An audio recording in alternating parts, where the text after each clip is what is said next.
Ce journal vous est offert par le FPI, Fonds de promotion de l'industrie, votre partenaire privilégié pour la réussite de vos projets.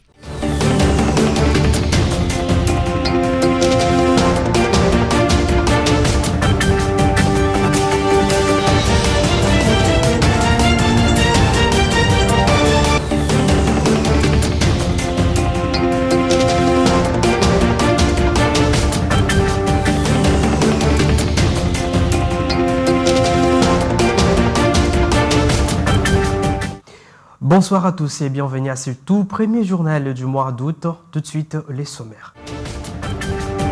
Le Sénat congolais reporte une fois de plus l'élection du bureau définitif en raison des désaccords politiques, selon les communiqués du premier rapporteur de la Chambre haute du Parlement, Ivan Kazadi.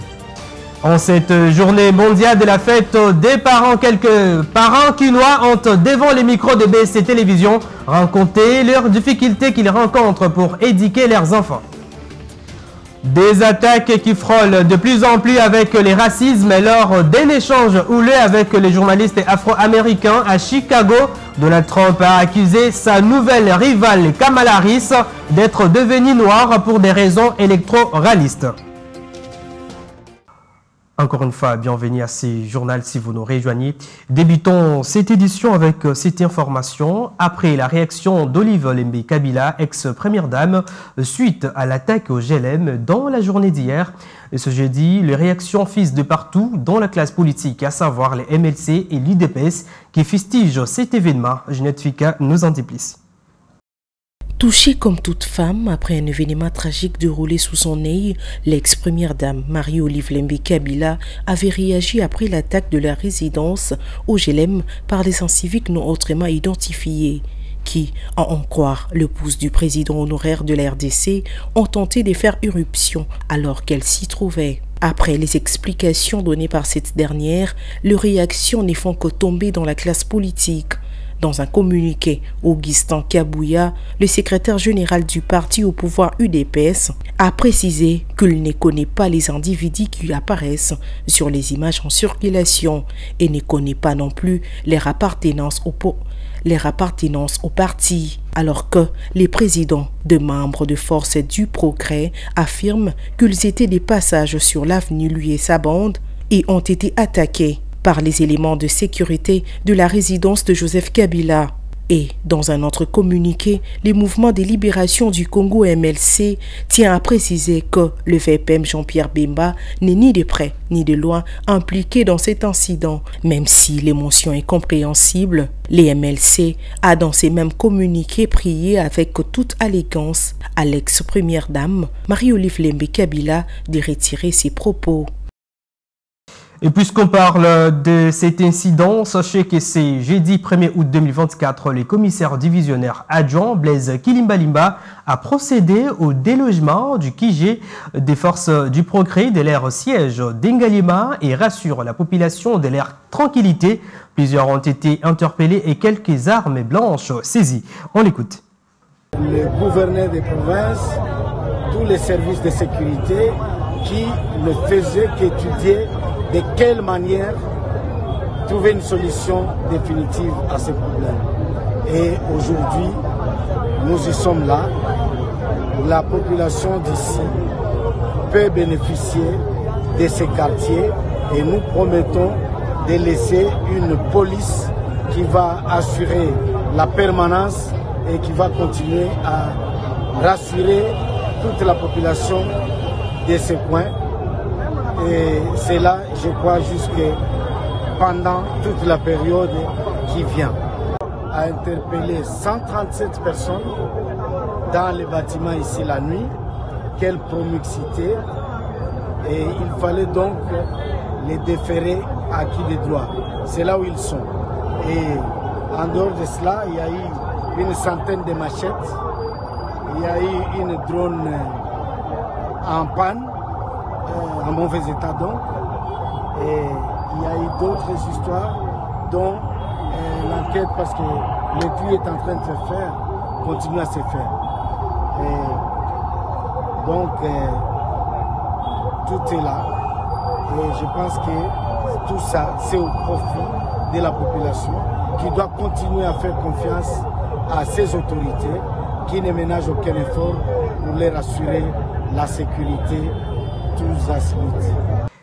Et je vous l'annoncer au sommaire prévu pour le 7 août prochain. L'élection du bureau définitif du Sénat vient d'être renvoyée s'inédit. À en croire le premier rapporteur de cette chambre haute du Parlement, Ivan Kazadi, ces nouveaux reports a pour objectif de permettre aux différentes familles politiques représentées au Sénat d'élever les préalables liés à la répartition des postes conformément à l'article 26, alinéa 3 du règlement intérieur. Cependant, pour permettre au processus déjà enclenché d'aboutir à l'installation du bureau définitif et dans un bref délai, les bureaux provisoires invitent les sénateurs et leurs familles politiques à dégager les consensus autour de la répartition des postes à attribuer à chaque famille politique dans l'urgence. Du Sénat à l'Assemblée provinciale de Kinshasa qui annonce une session à partir de ce samedi 3 août 2024. Les députés sont invités à prendre part à cette session conformément à la décision numéro 005 du 31 juillet 2024 portant convocation de l'Assemblée provinciale de Kinshasa en session extraordinaire. Le moment fort de cette session sera l'investiture du gouvernement provincial révisé de Daniel Bumba. Puisqu'on parle de Daniel Bumba, le gouverneur de la ville-province de Kinshasa, après avoir été recalé par le ministre de l'Intérieur pour avoir dépassé les nombres de membres requis par la Constitution, un nouveau gouvernement a été rendu public hier soir avec 10 ministres au total. Ginette Fika. Le gouvernement Bumba est réaménagé après une retouche faite par le gouverneur de la ville, Daniel Bumba. Ce gouvernement contient actuellement 10 ministres, à savoir 1. Ministre de Finances et Économie, Yvette Tembo. 2. Ministre des Infrastructures et Travaux Publics, Alain Tchulungu. 3. Ministre de l'Intérieur, Sécurité, Justice et Affaires coutumières, Thierry Chitenge. 4. Ministre du Plan, Budget, Emploi et Tourisme, Jésus Noël Tchéké. 5. Ministre de l'Environnement, Propriété publique et Établissement de la ville, Léon Moulumba. 6. Ministre de Transport et Mobilité urbaine, Bob Amiso. 7. Ministre de l'Éducation, Citoyenneté, Geno Kano. 8. Ministre du Partenariat public-privé commerce, Petites et moyennes entreprises, Fiston Lukwebo. 9. Ministre de Mines, Hydrocarbures et Portefeuille, Jackson Punga. 10. Ministre de Santé, Hygiène et Prévention, Patricia Ngongo. Rappelons que cette modification est faite telle que recommandée par le vice-premier ministre, ministre de l'Intérieur Jacquemaine Chabani, car le précédent gouvernement comptait 10 ministres et 10 autres membres sous titre de commissaire, contrairement à la loi. Autre chose à présent, depuis des années 80, le rôle de la famille a de plus en plus retenu l'attention de la communauté internationale. À cet effet, le 1er août de chaque année, le monde entier célèbre la journée des parents pour rendre hommage au dévouement des parents, à leur engagement et leur sacrifice pour assurer l'avenir de leurs enfants. Suivez l'historique. Dans sa résolution du 17 septembre 2012, l'Assemblée générale a décidé de proclamer le 1er juin Journée mondiale des parents pour rendre hommage au dévouement des parents, à leur engagement et leur sacrifice pour assurer l'avenir de leurs enfants. Pour l'Organisation des Nations Unies, les parents doivent veiller à l'épanouissement personnel des enfants en instaurant un climat familial de bonheur, d'amour et de compréhension mutuelle au sein de la famille. Les familles, les parents et les personnes qui s'occupent des enfants jouent un rôle central dans le bien-être et le développement des enfants. L'Organisation des Nations Unies, en créant cette journée mondiale, a invité les États membres à rendre hommage aux parents du monde entier. Il est vital de reconnaître les rôles dans l'éducation et l'épanouissement des enfants, quelle que soit la religion, la culture et la nationalité. Les parents sont les piliers de la structure familiale, communautaire et sociétale. Mais n'oubliez pas qu'aider les enfants à comprendre leurs droits ne veut pas dire que les parents doivent les forcer à faire des choix, mais plutôt à les aider à bien faire leurs propres choix. Et à l'occasion de cette journée consacrée à la fête des parents, nos reporters sont allés à la rencontre des concernés pour recueillir leurs avis et ces derniers ont raconté leurs difficultés dans leur devoir qui est d'élever les enfants. On les écoute. La difficulté ezali peut-être okobota bana la mususu pe à cause de la zoyo que la yo mususu pe eza moins difficile mais ozobundana na bango kaka ozotia bango na maboka nzambe nzambe pas de soutenir yo po yo moko vraiment biso mo maboto kokate mais elongo na nzambe nde quand même tokendaka malamu na bana. Premièrement, il faut kolesa ka bango kotangisa bana wana, il faut kolatsa ka bango bien.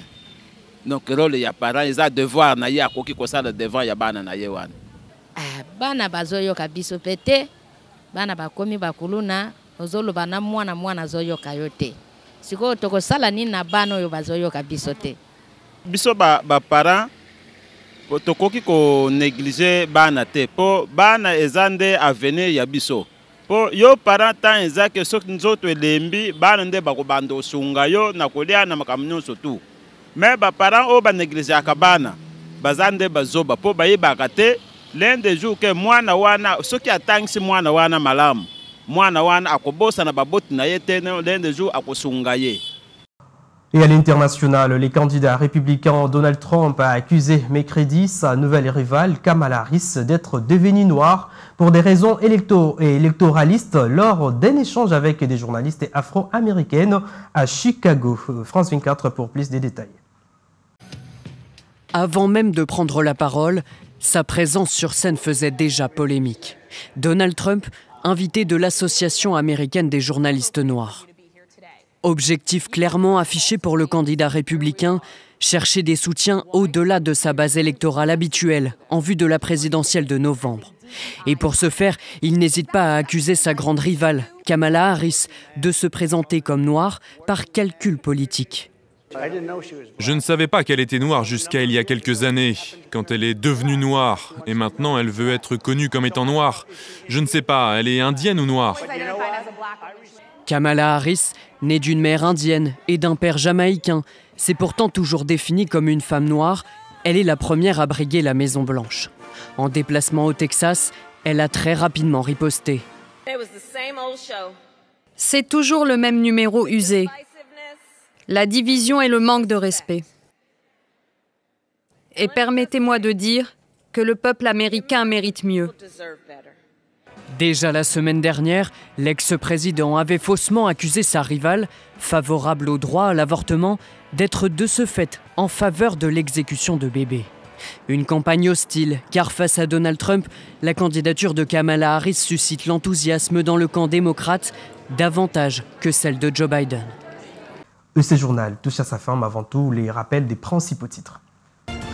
Vous l'avez suivi dans ce journal, le Sénat congolais reporte une fois de plus l'élection du bureau définitif en raison des désaccords politiques, selon les communiqués du premier rapporteur de la Chambre haute du Parlement.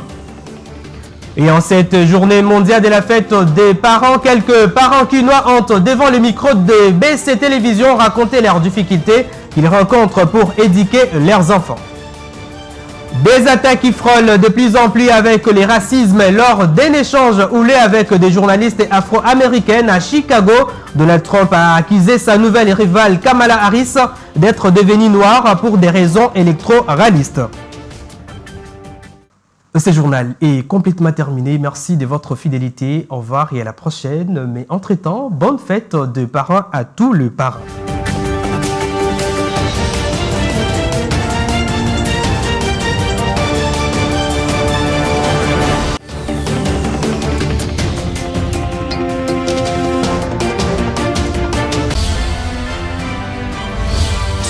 Vous a été offert par le FPI, Fonds de promotion de l'industrie, votre partenaire privilégié pour la réussite de vos projets.